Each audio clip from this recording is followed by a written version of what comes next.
36 moi. Je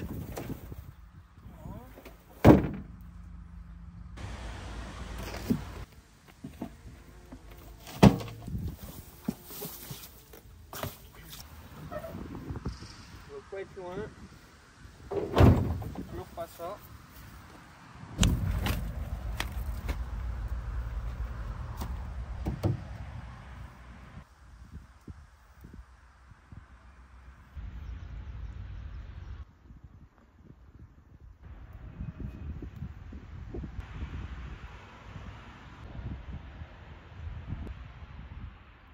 Damn, bro.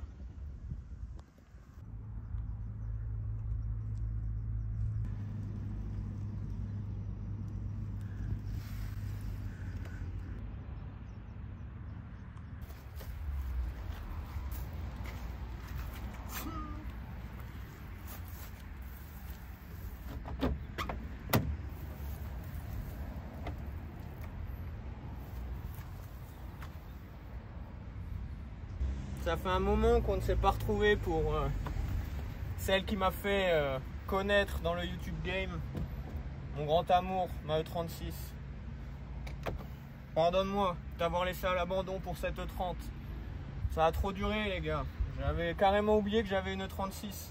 Aujourd'hui, sous ce soleil caniculaire, j'ai décidé de vous en parler parce que ça fait un moment que je me pose des questions. On va se poser et on va en parler. Et je vais finir de vous montrer l'état dans lequel elle est. Il y a les souris qui s'en sont mêlées. Déjà.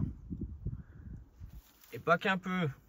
Mickey, sache que il y a du monde à tes trousses. Quand je l'ai acheté la voiture, il y avait la peinture ici qui cloquait un petit peu, tu vois. Et j'ai laissé.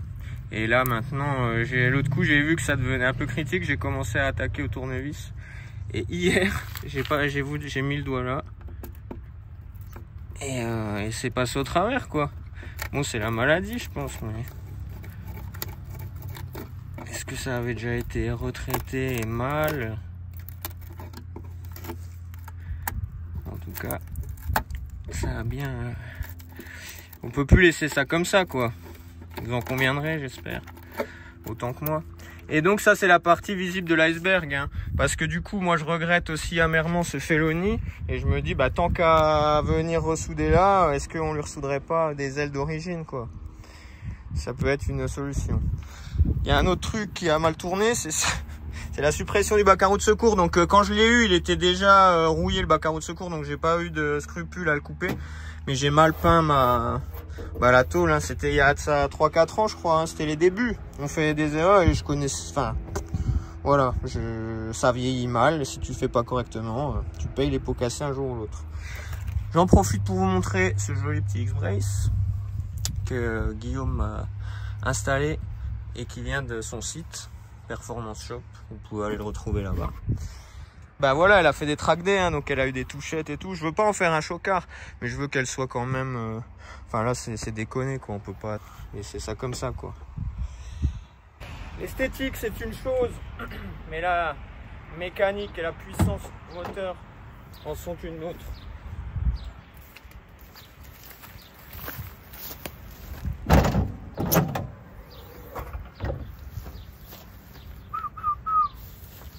Voici à quoi ressemble un M50 B25 turbo après 20 000 km unopened, sans ouverture, sans grosse révision. On est juste sur des track day et du fun. Quelques joints de cache-culbut, beaucoup de joints de cache-culbut, plutôt un par sortie on va dire. On a consommé 2 turbo max speed au cours de cette config. On n'a jamais fait de test de fuite. J'aimerais bien en faire un peut-être avant de tout démonter, mais là on commence quand même à accuser un peu le coup. J'avais fait un test de compression il n'y a pas si longtemps et on a 1 ou 2 cylindres qui commencent à avoir 2 bars et demi de moins que les autres. C'était mon premier montage, il y a eu pas mal d'erreurs qui ont été commises, mais bon, ça nous a permis de progresser et surtout d'en tirer des leçons. Ce serait peut-être pas plus mal de le démonter avant qu'il casse et de lui faire une petite révision. Vous allez comprendre pourquoi. Quel avenir pour cette baie moteur et quel avenir pour cette E36? parce qu'il va bien falloir que je me sépare de quelques-unes de mes voitures un de ces jours, et ainsi que mes pièces. Je vais vous détailler ça un peu plus tard dans la vidéo. Avant de passer à la mécanique, laissez-moi vous parler du partenaire de cette vidéo qui n'est encore une fois personne d'autre qu'Autodoc, les 100, qui sont toujours là pour jouer le jeu et m'aider à avancer les projets. Ils me donnent des habits, ils me donnent des pièces et ils me donnent des codes promo dont vous pouvez profiter pour vos prochaines commandes. Si vous utilisez le code promo carte par tête, vous aurez 5%. Donc je le dis déjà d'entrée de jeu, vous pouvez l'utiliser autant de fois que vous voulez. À chaque fois que vous commandez, vous mettez le code carte par tête et vous aurez vos 5%. Alors, qu'est-ce qu'ils nous ont envoyé? Cette fois, j'avais besoin d'un peu d'huile de transmission, de la TF module, de l'huile de pont pour la E46. J'avais besoin aussi ça c'est la durite Vanos, la durite d'alimentation Vanos pour M50. Ils nous ont envoyé également de la segmentation, ça c'est pour un M54, je vous en parlerai dans un prochain épisode sûrement. Et ensuite, j'ai reçu ça, ce débitmètre, c'est le débitmètre pour la E30. Et je vais vous montrer tout de suite, j'ai comparé avec un OEM, et bonne nouvelle. Là on voit Siemens 5W9K632, là il y a la REF-BM 438 machin, PBT, et regarde juste à côté. Il n'y a pas Siemens d'écrit et la référence BM elle est poncée. Par contre, c'est exactement la même pièce. Ça chez BM c'est 400 €. Sur Autodoc c'est 150 balles. Donc un grand merci déjà pour la fourniture de ces pièces. Petite piqûre de rappel et pour ceux qui ne le savent encore pas, Autodoc est un site de vente de pièces détachées automobiles en ligne qui sont disponibles dans plus de 26 pays. Ils ont une gamme de références qui est inimaginable. Ils ont une application mobile qui est très bien faite, je vous montre en même temps, sur laquelle tu peux bénéficier de réductions exclusives. C'est pour ça que ça vaut la peine de télécharger l'application. Tu peux assurer ta commande pour 4 €. Si tu as le moindre souci avec une pièce que tu as commandée, c'est pas la bonne ou elle arrive endommagée ou je ne sais quoi, elle se monte pas, et tu peux la renvoyer à leurs frais et ils te remboursent sans rechigner. Donc je vous laisse en description le lien pour télécharger l'application Autodoc. Je vous laisse également mon code promo à l'écran, carte par tête, qui vous donne 5% sur toutes vos commandes et dans tous les pays francophones. Et pour le reste, merci à Autodoc et on repasse sur le 36 pour un petit nettoyage. Le pare-soleil du Carter Cash.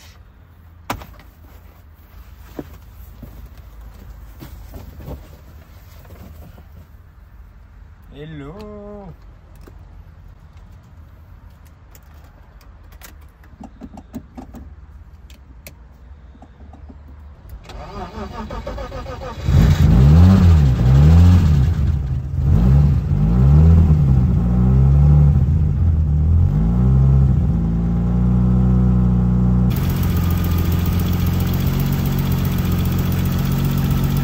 Joint de cache culbu toujours. On sent bien l'huile.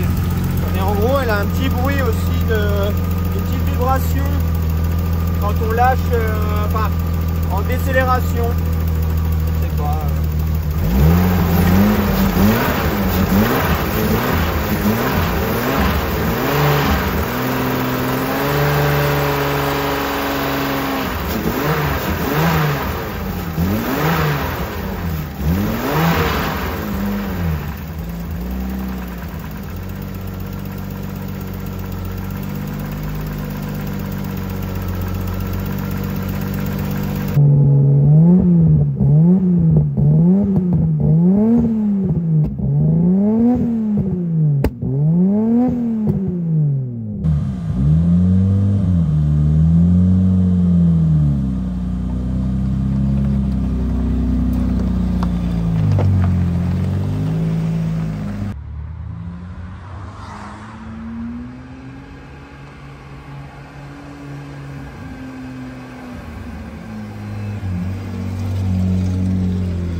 Un Z, moi aussi j'ai ça comme moto.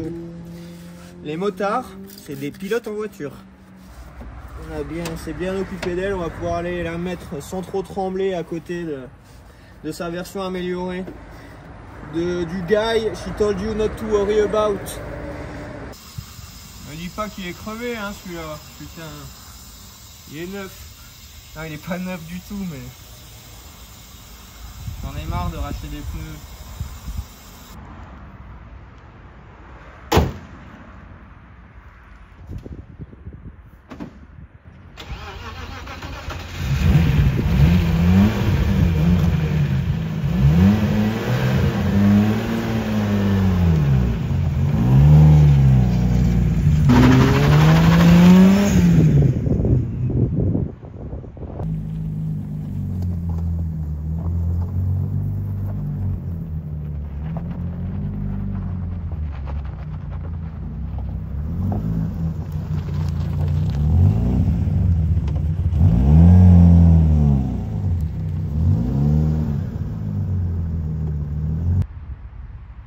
Concours quéquette. Bon, je vais ouvrir le capot, j'ai pas peur de me présenter à moi du passé et à moi du futur. On va discuter.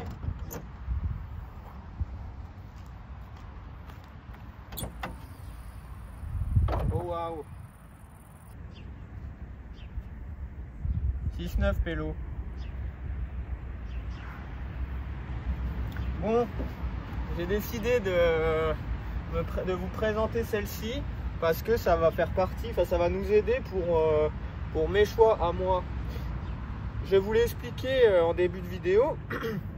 Ça c'était mon premier montage turbo. On est en 2,5 litres, on est bielle piston d'origine et on a un turbo chinois. Et surtout on a une Kadata de merde. Je sais que j'ai fait des vidéos pour apprendre à mapper le Kadata et elles ont servi à énormément de monde et ça me fait plaisir. Mais les temps ont changé. Je vais la vendre cette gestion, ça vous pouvez en être certain. Donc ça c'est première partie, c'est ma config à moi. La config qu'on a ici, c'est celle qu'on a fait au poteau d'Amiens. Vous avez dû le croiser au BFD et dans toutes sortes de rassos de gens passionnés, dirons-nous. Alors je récapitule de gauche à droite. Turbo max speed chinois, collecteur d'échappement ukrainien sur mesure avec la Westgate qui recircule dans le downpipe. Ensuite on est en bielle piston stock, on a juste coussinet ACL, vis de bielle ARP, joint de culasse Athena, collecteur d'admission AliExpress de bonne facture, papillon mécanique en 80 mm, porte-filtre à huile S54, donc ça fait qu'on a on a là les raccords et retour et départ d'huile.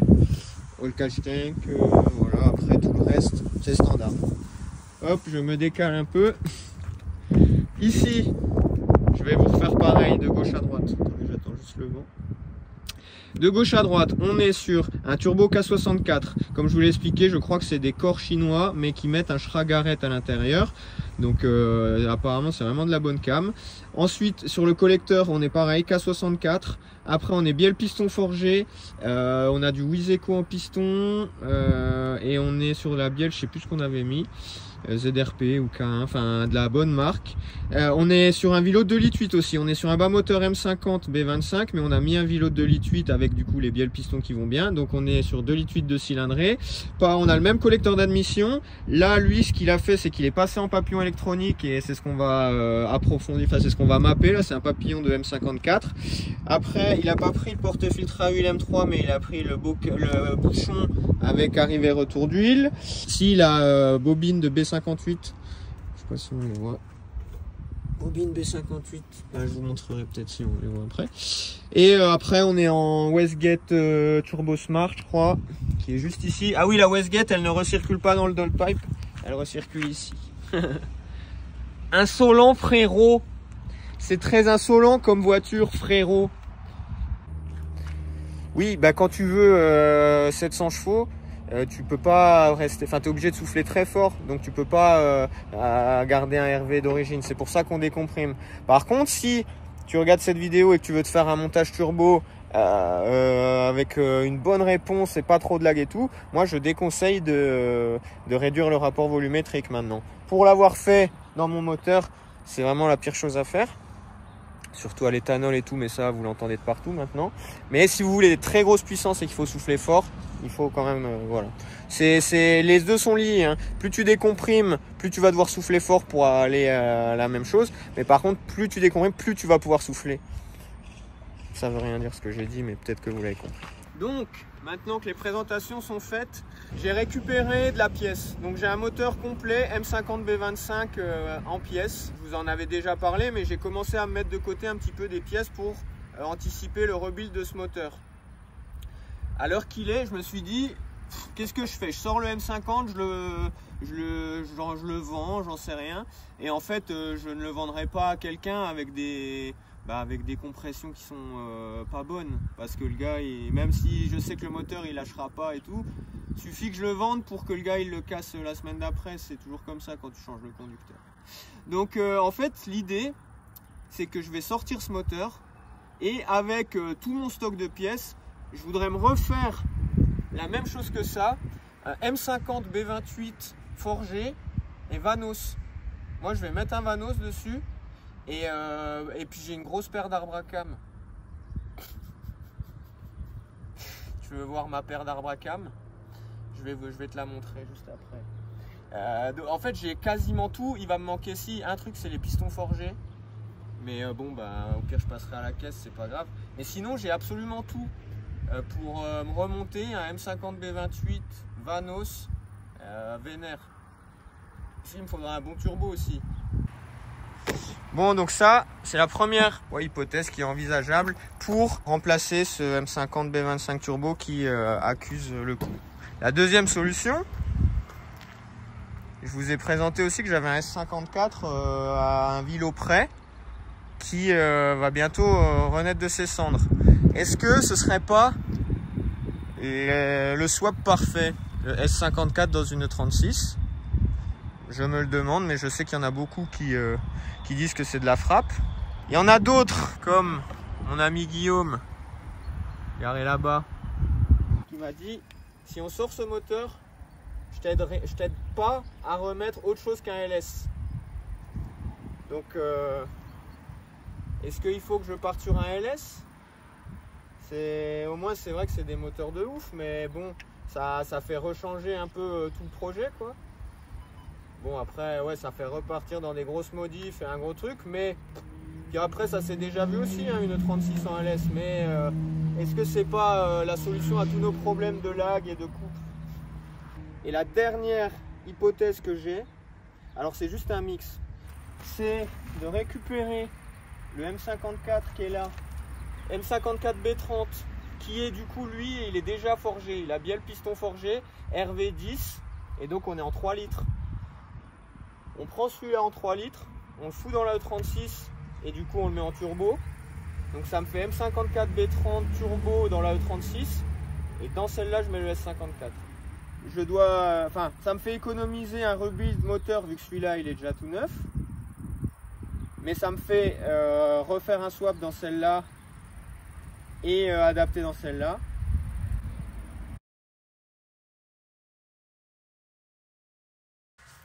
Bon. Maintenant qu'on a un peu présenté le tout, on va parler technique parce que on ne fait pas que passer du bon temps sur YouTube, mais on peut s'instruire également tout en regardant depuis son canapé comment marche un moteur.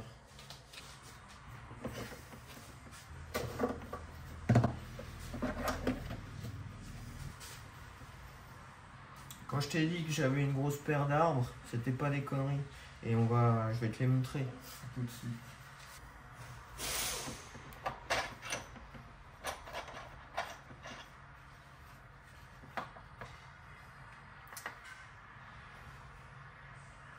Il y a des petites traces d'usure. Je l'ai encore pas ausculté le moteur, hein. Justement on va faire ça ensemble. Parce qu'il y a plein de choses intéressantes à dire là sur ces... Déjà sur la culasse. La première différence avec mon montage actuel, c'est que là, c'est une culasse Vanos. On va définir ce que c'est qu'un Vanos. Un Vanos, enfin BM l'appelle comme ça, mais c'est ni plus ni moins qu'un déphaseur d'arbre à cames. Et en quoi consiste un déphasage d'arbre à cames? Ça permet, donc ta chaîne de distri, quand tu la cales, tu cales ton vilebrequin avec tes deux arbres sur les repères de calage. Ici, tu as 2 repères de calage pour... Comme ça, tu sais que tu es calé. Quand tu mets ton piston 1 au point mort haut, tu mets tes 2 arbres ici et ta distri est calée correctement. Les premiers non-Vanos, c'était comme ça et c'était terminé. Là, ce qu'ils ont fait en amélioration, c'est qu'ils ont mis un déphasage d'arbre à cames. On a le plus simple déphasage, c'est-à-dire qu'on n'a qu'un côté, on n'a que l'arbre à cames d'admission qui peut se déphaser. Ça veut dire qu'en fait, on va pouvoir changer à un instant T la distri, en gros, ça décale ton arbre par rapport à l'autre et donc par rapport aussi au vilebrequin et ça permet donc déjà 2 choses. Tu peux réduire le temps d'ouverture de tes arbres puisque en fait tu vas pouvoir le compenser avec le déphasage. Et le déphasage, comment ça opère en fait? C'est, tu vois, tu as des dents, c'est hélicoïdal là. Voilà, donc ça en gros, considère ça, c'est ton bâti, ça ne bouge pas, c'est fixe par rapport à ta culasse et en fait voilà, en gros tu le vois bouger et en gros c'est ça qui fait que ça va décaler, déphaser ta distri. Ok. Ensuite on va regarder comment ça fonctionne. Si tu veux, tu as l'arrivée d'huile Vanos ici, arrivée d'huile Vanos qui se branche là. Tu as un solénoïde avec une tige qui pousse et qui va décider, qui va envoyer en fait de l'huile soit ici, ce qui va faire que ça va pousser le piston, ben ça va le pousser. Et sinon, l'électrovanne s'ouvre et ça passe par là. Et en gros, ça vient... tu as une petite galerie là qui passe et qui vient ici en fait. Enfin, là, l'huile remonte par là, elle passe et elle permet de repousser le piston dans l'autre sens. Donc ça te fait un actionneur hydraulique et qui va te permettre de déphaser. Donc ça, c'est la principale différence entre les M50 non Vanos et les M50 Vanos. C'est cet actuateur qui vient se mettre dessus. Et la différence, ça c'est donc les arbres à cames échappement sont les mêmes. Enfin, ils ont cette forme-là sur les non-Vanos. Et là, pour le Vanos, il est en forme triangle. Je vous ai expliqué tout ça. Pourquoi? Parce qu'en fait, le set d'arbres à cames qui m'a été envoyé pour test. Incroyable. Donc voilà, ce que vous pouvez voir direct, c'est qu'il a la forme triangle. Parce qu'en fait, c'est version Vanos. Donc, on peut se dire, bah, pourquoi avoir choisi Vanos? Alors, j'ai pas choisi Vanos, j'ai choisi ce qu'il y avait. Et du coup, je m'étais dit, bah, pourquoi pas le tester sur ma E36 Turbo? Mais elle est en non-Vanos. Donc, je me suis dit, vas-y, c'est pas grave, j'ai pas besoin de l'actuateur Vanos, mais il me faut au moins une pignonnerie de distri pour Vanos. Et je ne l'avais pas, et j'arrivais pas à en trouver au détail. Et là, en fait, bah, comme j'ai récupéré ce moteur complet, bah, on va pouvoir le faire, quoi. Je pourrais presque là les monter en changeant la pignonnerie direct sur la voiture, maintenant que je l'ai. Mais est-ce que ça vaut la peine vu que le moteur il est pas hyper en forme et tout ça? Par contre, ce que je ne sais pas, parce que là on est sur des diagrammes de ouf. D'ailleurs, ces arbres, je vous mets l'insta de la personne qui me les a vendus. Il s'appelle Us Buy For You. C'est un mec, bon, ça vient de Chine, mais je crois que ça vient d'une usine connue. Mais lui, il prend des petits stocks et ils sont pas badgés, mais ça ressemble à des levées de constructeurs assez connus quand même. Bon, déjà, je vois qu'il va falloir que je récupère cette vis. Ou peut-être qu'elle s'achète chez BM. Il doit y avoir une ref. Ouais. Ensuite, voyons voir le père et le fils. Là, on voit que c'est bien pointu. Et là, c'est déjà plus arrondi. Et c'est beaucoup plus haut aussi. Tu vois que... Là, t'as l'impression qu'elle est... Ah, il n'y a pas photo, autant que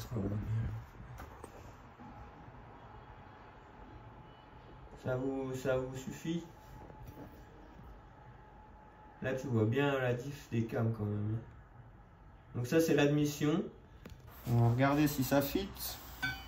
Enfin, il n'y a pas les poussoirs, mais déjà voir si ça... S'il est tolérant, s'il n'y a rien qui gratte. Pour moi, ah, de la balle. Si vous voulez en commander chez le même gars, je crois que c'est 5 à 700 $, je sais plus ce qu'il m'avait dit. Et suivant les modèles, il faut le contacter par Insta. Us buy for you, je répète. Hop.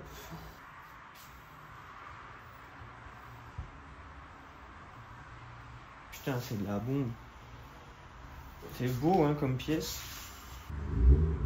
Très joli. Très joli profil. Belle cam. David Belcam. Est-ce qu'il fit aussi? Ça ne touche nulle part pour l'instant. Très bien pour les arbres. Alors pour les ressorts de soupape et tout, on va prendre les ressorts quand même des Vanos parce que je sais plus, il y a un mix à faire, mais il y en a un où ils sont en double ressort, un où ils sont en simple. Ah oui, voilà, c'est les non Vanos, les doubles. Et il faut mettre ceux des non Vanos. Et tu as aussi les tiges de soupape qui sont 1 mm plus petits sur les culasses Vanos. On va quand même regarder si elle n'est pas fissurée et tout.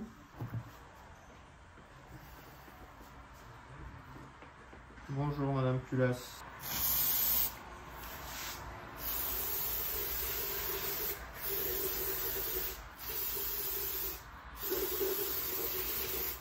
Elle avait été surpassée il n'y a pas longtemps apparemment. Ça se voit. Qu'est-ce qu'on a eu? A-t-on vu un joint de culasse?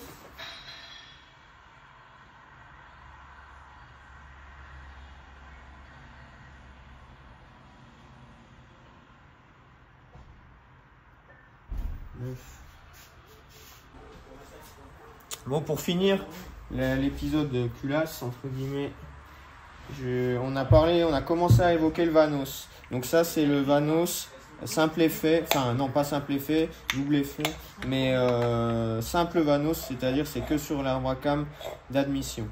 Ensuite, je vous ai pris là, c'est ce que j'ai sous la main, c'est un Vanos de M54. Donc là, on est sur double Vanos, admission et échappement.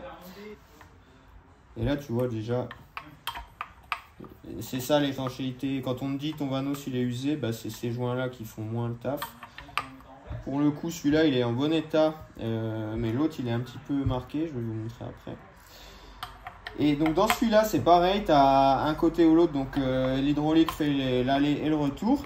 Et par contre, celui-là, eh ben, tu as un ressort derrière. En gros, il y a l'actuateur qui va pousser et c'est le ressort qui fait le retour. Je sais pas exactement pourquoi. Là, ils font dans ce sens. Enfin, peut-être parce qu'à l'échappement, c'est moins... Tu as besoin de le piloter moins, je ne sais pas. Je vous ai déjà parlé de ce site internet x8r.co.uk, c'est en Angleterre. Et ben, ils font des kits complets pour les rebuilds de tous les Vanos. Et notamment là, le M54, j'ai besoin de le faire pour un moteur que je vais vous montrer ensuite. Et ben du coup, je l'ai pris chez eux. Et en vrai, ils t'envoient un kit de malade. En fait, tu as absolument toutes les pièces dont tu as besoin quand tu fais l'opération. Tu vois, les petits caoutchoucs, le joint de cache-tout-vu, les joints, les rondelles pour les durites de Vanos, enfin pour les vis ici avec les rondelles. Tu as les joints, ça bah, c'est le plus important, on va dire, pour refaire l'étanchéité, c'est ce que je te montrais ici. Tu as tous les petits roulements à aiguille, donc tu as besoin. Ils te redonnent même, pour, tu vois, genre pour les, comme ça, tu as les bouchons avec les joints, tu as tout. Et en vrai, bah, on en a testé plusieurs, hein, des kits Vanos, et celui-là, c'est vraiment un des meilleurs. Ouais, évidemment, si je vous parle de ça, c'est pas pour rien, c'est parce que j'ai réussi à négocier une petite réduc pour vous également. Vous commandez sur le site X8R, là, vos rebuilds Vanos, ou alors, j'ai oublié de vous dire, ils ont les valves d'ISA renforcées, là, on sait que c'est la maladie, qui pète tout le temps, là, regarde, qui s'arrondissent et qui viennent. Là, il n'y avait plus la goupille, elles partent dans les moteurs, ça, faut faire gaffe. Et du coup, bah, eux, ils ont fait un kit qui ne peut plus jamais casser. Tu vois, ils s'intéressent aux problèmes des voitures et après, ils font des solutions durables dans le temps. Donc ça, c'est de la bombe. Et donc, comme je vous disais, donc, si vous voulez commander chez eux, j'ai réussi à négocier un code promo de 20%. Et c'est car par tête 20, je vous l'affiche à l'écran. Donc faites-vous plaisir les gars, je sais qu'il y en a déjà à qui ça a pu servir et ça va servir à tout le monde. Moi j'en commande une fois par mois des joints Vanos, donc c'est grave plaisant tu vois et cool. Donc je ferai quand même une vidéo full détaillée pour le rebuild quand je ferai le calage d'istrie et tout. Là je vais faire une série d'épisodes moteurs qui va être vraiment carré et clean pour que le gars qui veut faire, il y a juste à taper sur Google. Voilà donc grand merci à X8R. La culasse, on a fait le tour.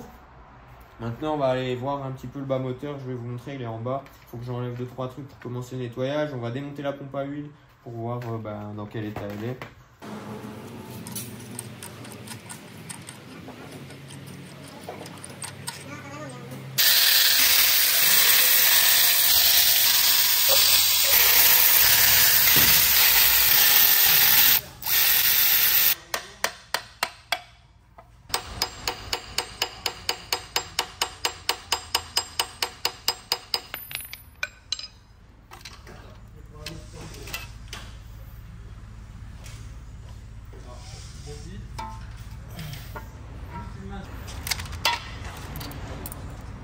Pas l'air en très mauvais état.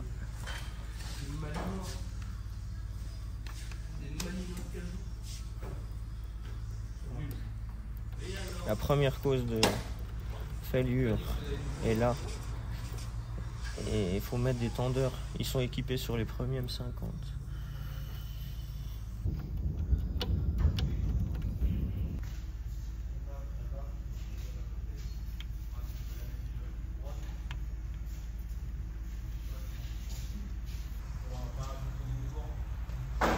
Pas cassé, rien, pas abîmé. Pas de vis inversée pour la pompe à huile.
Bon, je vous montre un petit peu l'état des coussinets.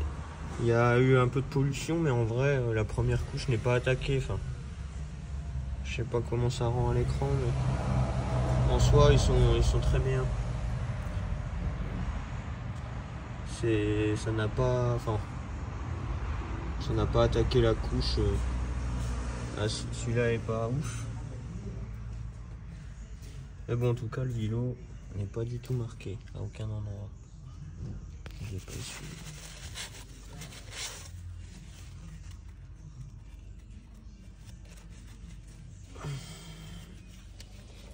Très bien, et on va regarder les chambres.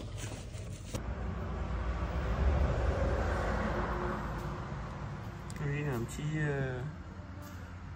petite trace comme si ça avait stagné. Lui c'est le pire. Et les autres sont nickel. Il y a encore les stries de rodage. Rien d'inquiétant, mais de toute façon si on passe en forgé,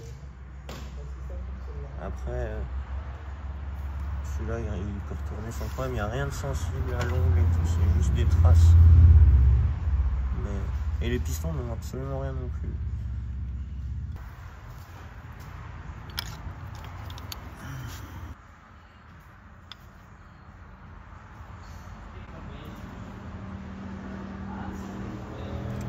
Bon, très bien.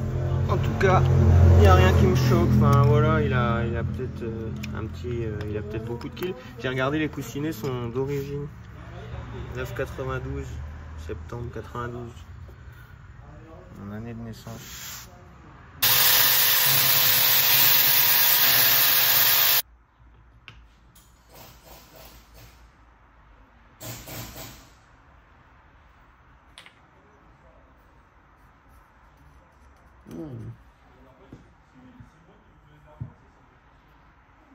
Tu vois, je remarque deux trucs. Je pensais que Et là, tu vois, sur ton pignon, il y a un carré. Tu vois le carré là? Et ben je pensais que ça permettait de repérer le... Tu as le même sur ton rotor. Sauf que bah du coup, je pensais les mettre dans le même sens moi, mais il était monté comme ça. Donc pas du même côté.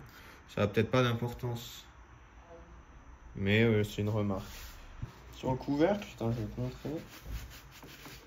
Il y a une belle rayure. Voilà. Il y a un beau truc à circuler.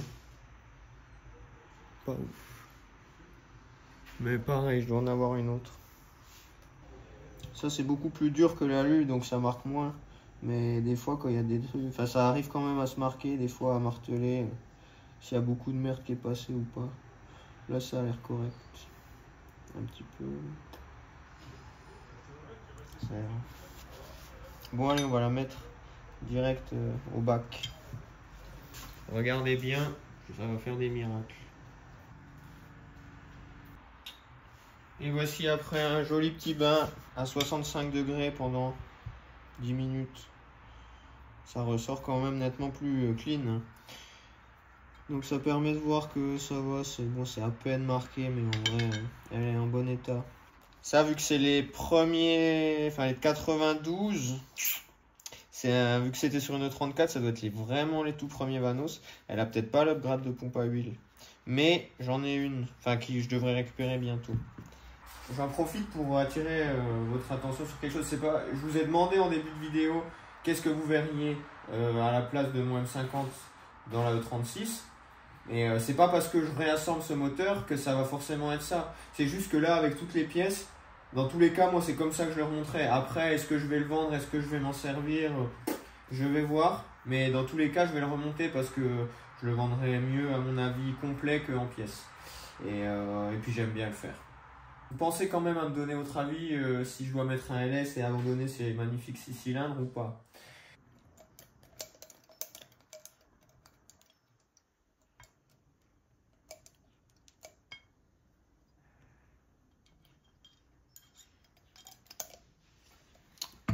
Vous voyez cette magnifique burette avec l'autocollant Carparted qui est disponible sur la boutique en ligne Carparted évidemment, qui est en ligne depuis très récemment, et je me ferai un plaisir de vous préparer des jolis petits colis si vous voulez un t-shirt ou ne serait-ce qu'un autocollant pour soutenir ces magnifiques projets.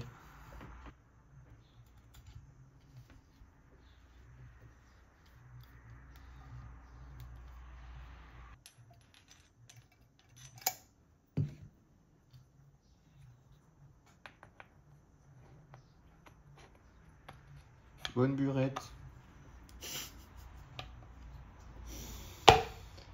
Une bonne burette.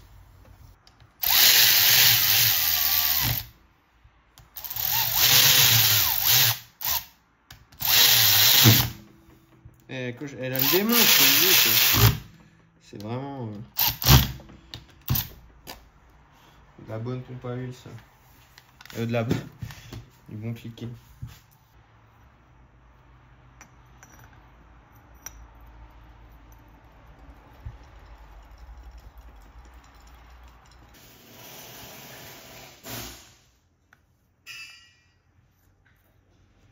Il existe des axes de pompe à huile renforcés. C'est pas celle qu'on va utiliser, donc on va pas l'installer sur celle-là, mais je vous montrerai. Vous avez été nombreux à nous le demander, il est de retour. Mais bon, dépêchez-vous, il va peut-être pas rester longtemps. Guillaume fait ce qu'il sait faire de mieux, du faisceau. Regardez cette belle installation. Donc je disais, c'était un ECU Master. Et là, c'est le Black. Et le Black, il supporte le drive-by-wire. Est-ce que c'est bien ça, Guillaume? C'est tout à fait ça. Du coup, Guillaume est en train de jouer au petit faisceauteur pour câbler la pédale électronique et le papillon. The OEM Way, comme d'habitude. Bon, donc je vous ai dit, celle-là, la petite différence de la mienne, on est en train de lui installer un papillon électronique pour pouvoir, parce que déjà le CU Master le gère et que ce sera plus simple parce que ça peut faire actuateur de ralenti. La pédale est câblée, Guillaume a fait sa magie et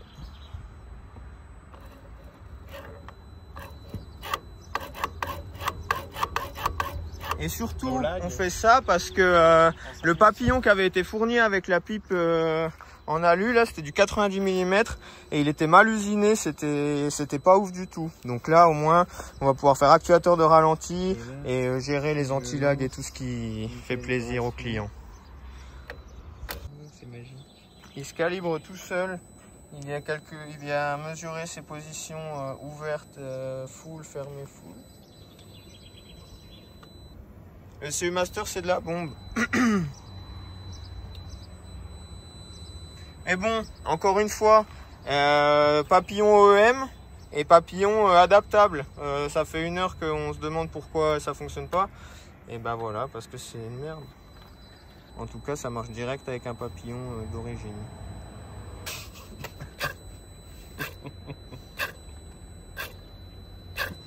Il a une putain de phase de calibration là, ça fait 5 minutes qu'il est en train. La machine a dépassé l'homme.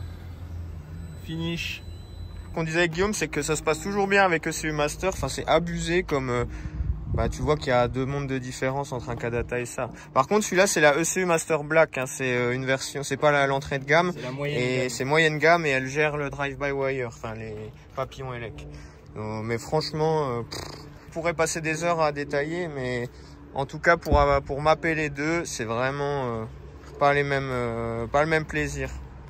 Bon, on va s'arrêter là pour la partie mécanique parce que le faisceau est bien câblé, le papillon fonctionne, on a pu faire la calibration, donc tout va bien, c'est nickel.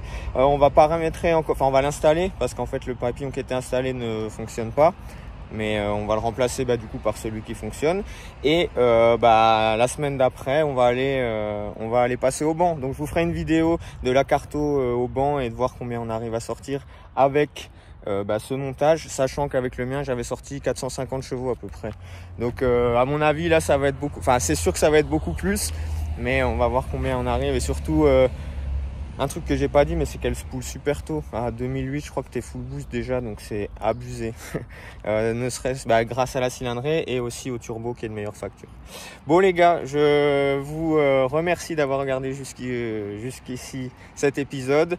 C'est un peu le foutoir, mais n'hésitez pas à me donner votre avis sur quelle config on fait pour cette E36 et pour la E30. Est-ce qu'il faut laisser comme ça et aller rouler jusqu'à ce que ça casse, ou est-ce qu'il faut anticiper?